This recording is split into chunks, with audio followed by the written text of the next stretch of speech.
Every day, nearly 20% of the world's oil passes through a narrow stretch of water between Iran and Oman. It's called the Strait of Hormuz. Strait of Hormuz. President Trump asked the chairman of Joint Chiefs why they can't just immediately reopen the Strait of Hormuz. It's one of the many countries hoping the U.S. can reopen the nearby Strait of Hormuz. At its narrowest point, this global energy lifeline squeezes through a corridor just 21 miles wide, but the actual shipping lanes are even smaller, just 2 miles wide in each direction. That narrow corridor carries tens of millions of barrels of oil every single day. Which means one thing. If something disrupts the Strait of Hormuz, the entire global economy feels it almost immediately. And lately, tensions in the region have reminded the world just how fragile this choke point really is. Warships patrol the waters. Insurance premiums for oil tankers surge. Shipping companies quietly prepare contingency plans. In recent years, the strait has been the stage for seized tankers, damaged ships, and direct military confrontations. It is one of the few places on Earth where a single miscalculation could ignite a wider conflict. Please take a moment to subscribe and like the video. It really helps the channel. The strait isn't officially closed, but the possibility that it could be disrupted is enough to send global energy markets into panic. And that panic doesn't stay on trading floors. A disruption here wouldn't just be a geopolitical crisis. It would mean higher fuel prices, rising transportation costs, and more expensive goods on store shelves, felt from New York to Tokyo. Which raises a fascinating question. What if ships didn't have to pass through the Strait of Hormuz at all? For decades, engineers and strategists have discussed a radical idea. A massive canal cutting through the mountains of Oman's Muzandam Peninsula, allowing ships to bypass the strait entirely. On paper, it sounds like the ultimate solution. But reality has a way of making simple ideas much more complicated. To understand the canal idea, you first have to understand the geography. The Persian Gulf is home to some of the largest oil producers on Earth. Saudi Arabia, Iraq, Kuwait, Qatar, the United Arab Emirates. Almost every tanker leaving these countries must pass through a single exit. The Strait of Hormuz. Roughly 20 million barrels of oil move through this corridor every day. That's about 1/5 of global oil consumption. Few places on Earth carry this level of economic importance. And unlike many other trade routes, there are very few alternatives. Some countries have tried to reduce their dependence on the strait. Saudi Arabia built pipelines that move oil across the Arabian Peninsula to ports on the Red Sea. The UAE built a pipeline that connects its oil fields directly to the port of Fujairah, outside the Strait of Hormuz. But even combined, these pipelines can only carry a fraction of the oil that normally travels by tanker. For the rest of the world's energy supply, ships remain essential. Which means the global economy still depends on this narrow gateway. And that dependency makes engineers very uncomfortable. Because choke points concentrate risk. And few choke points on Earth are as sensitive as this one. Now look at the map again. At the northern tip of Oman lies a rugged piece of land called the Muzandam Peninsula. It stretches into the Strait of Hormuz, like a jagged mountain fortress.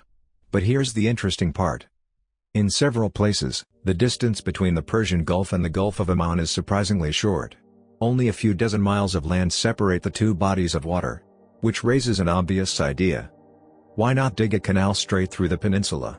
Ships leaving the Persian Gulf could bypass the Strait of Hormuz entirely. Instead of navigating a narrow geopolitical choke point, tankers could sail directly into the open ocean. A brilliant idea. On a flat map. But the terrain tells a very different story. The Muzandam Peninsula is not flat desert. It's part of the Hajar Mountains. One of the most rugged landscapes in the Middle East. Sharp limestone peaks rise dramatically from the coastline. Some mountains here climb more than 2,000 meters above sea level. That's more than 6,500 feet.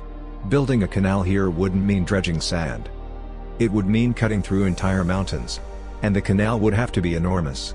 Modern oil tankers, known as very large crude carriers or VLCCs, are among the largest ships ever built. To accommodate them safely, a canal would need to be deep, wide, and stable enough for ships hundreds of meters long. The excavation required would be staggering. Millions upon millions of tons of rock would need to be blasted, cut, and removed. Entire mountain ridges would have to be reshaped. The environmental impact alone would be enormous. And the cost? Possibly hundreds of millions of dollars. To put that in perspective, even the massive Panama Canal expansion cost around $5 billion. A Muzandam Canal could dwarf that many times over. But engineering is only half the challenge. Even if the technical challenges could somehow be solved, another obstacle immediately appears. Politics. The Mozambique Peninsula belongs to Oman. And as of today, there is no official plan to build a canal here. Oman's development strategy for the region focuses on tourism, ports, and regional infrastructure, not carving a shipping corridor through its mountains. A project of this scale would require extraordinary international cooperation. Regional governments would need to support it. Investors would need to finance it. And long-term security guarantees would need to protect it. Because there is another uncomfortable truth. A canal would not eliminate vulnerability. It would simply move the choke point somewhere else. Instead of the Strait of Hormuz, global oil flows would depend on a single artificial canal. And like any canal, it could still be blocked. A grounded tanker, a targeted attack, or even a natural disaster. Any one of these events could shut the route down overnight. The global economy would simply trade one bottleneck for another.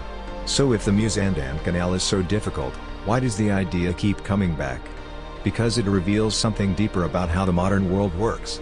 Global trade depends on geography. A narrow canal in Egypt. A strait between rival nations. A handful of shipping corridors that quietly keep the global economy moving. For centuries, these natural choke points have shaped the flow of energy, goods, and power across the planet. The Mozambique Canal represents a dream. A way to redesign geography itself. To remove one of the world's most fragile bottlenecks. But reality is stubborn. Mountains are difficult to move. Politics is even harder. For now, the Strait of Hormuz remains exactly what it has always been. One of the most important, and most vulnerable, energy corridors on Earth. And as long as the world depends on it, the idea of a canal through Mozambique will continue to capture the imagination of engineers, strategists, and anyone wondering just how fragile our global trade system really is.